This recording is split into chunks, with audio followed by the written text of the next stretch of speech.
Bueno, para hablarnos un poco más sobre los efectos que podría tener el aumento en el salario mínimo, le agradezco a José Luis de la Cruz, economista y director del Instituto para el Desarrollo Industrial y el Crecimiento Económico, que me tome la llamada. Muy buenas tardes. Muy buenas tardes, gracias por la invitación. Gracias por estar con nosotros, José Luis. Bueno, pues, ¿qué impacto podría tener este aumento al salario mínimo? Bueno, yo creo que el primer elemento es pensar en que es positivo que se haya logrado un consenso entre el gobierno, sector privado, trabajadores, para por primera vez en muchos años generar un aumento por arriba de la inflación. Eso yo creo que es positivo, en donde si bien el incremento todavía es modesto comparado con las necesidades de quien gana un salario mínimo, pues me parece que debe de resaltarse que esto es algo favorable.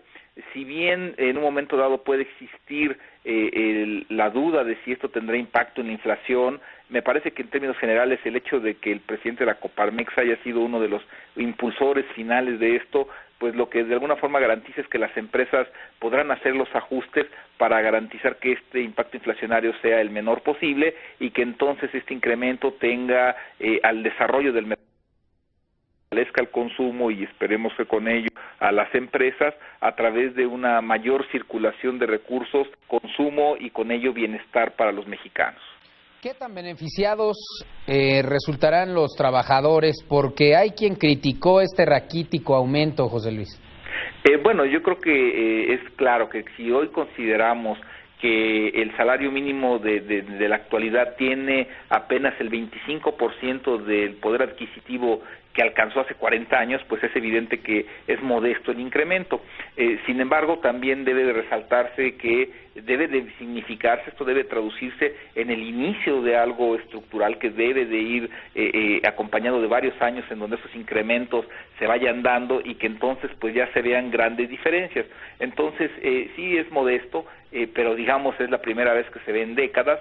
Y segundo, pues evidentemente que para los trabajadores, para quien gana un salario mínimo, tener 200 pesos más de ingreso, pues sí le significa algo sustancial, en donde evidentemente lo lamentable es de a qué grado hemos llegado para que algo que es modesto, pues a las personas que ganan un mínimo les sea de gran significado. Me parece que hay que considerar que este grado de marginación del salario mínimo, de precarización, pues al final del día son 4 décadas y que este incremento modesto, pues sí le significa para la gente que es pobre un ingreso importante. ¿Cuánto es lo que se estaría incrementando? ¿Nos podrías repetir, José Luis? Concretamente, ¿este aumento qué representa? Básicamente pasó de 73 a casi 90, a casi 80 pesos, es decir, fue un aumento de alrededor de 7 pesos, poquito menos de un 10%, y esto, pues, considerando que la inflación este año cerrará en 3,5 más o menos, pues sí es un primer avance para recuperar un poco lo que le quitan los precios a los ingresos laborales. ¿Por qué no se puede subir y manejar el salario mínimo al antojo de los gobiernos? ¿Qué lo impide y cuál sería el efecto de la economía o para la economía? Porque hay veces que a lo mejor la gente que no está muy familiarizada con la economía, las finanzas, no alcanza a comprender y quisiera saber, bueno, ¿por qué no subirlo a 150 o por qué no? O sea, pero no es tan fácil, o sea, diferentes factores tienen que ver en una decisión de ese tamaño, ¿no, José Luis?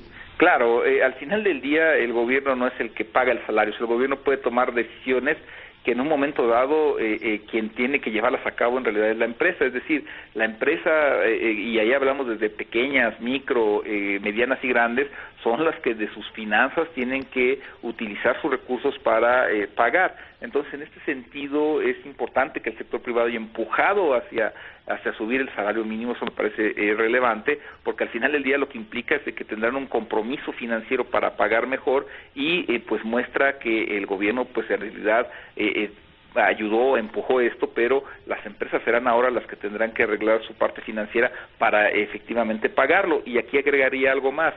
Normalmente las empresas formales, es decir, las que pagan impuestos, las que dan seguridad social, están pagando por arriba del mínimo. Más o menos el salario promedio de cotización en el IMSS son de 162, 165 pesos al diario. ¿Esto qué implica? Que el problema que vamos a tener es de que la mayor parte de quienes pagan salario mínimo están en la informalidad. Entonces, el gran desafío va a ser que la parte informal pague estos incrementos, y ahí me parece que pues todavía hay tarea por hacer. Así es, el gobierno de la Ciudad de México busca subirlo a 89, 90 quizá. ¿Todavía se puede estirar la liga? Digamos que en un momento dado es importante que se impulse también desde el gobierno de la Ciudad de México, pero evidentemente volvemos a lo mismo.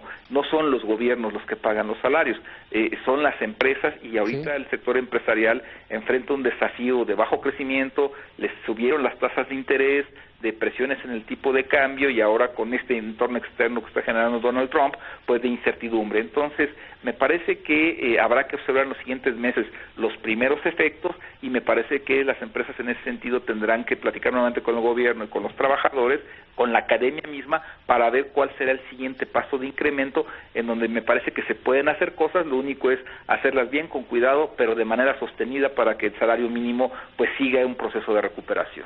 Muy bien, José Luis de la Cruz, muchas gracias por esta conversación y estamos pendientes de este tema.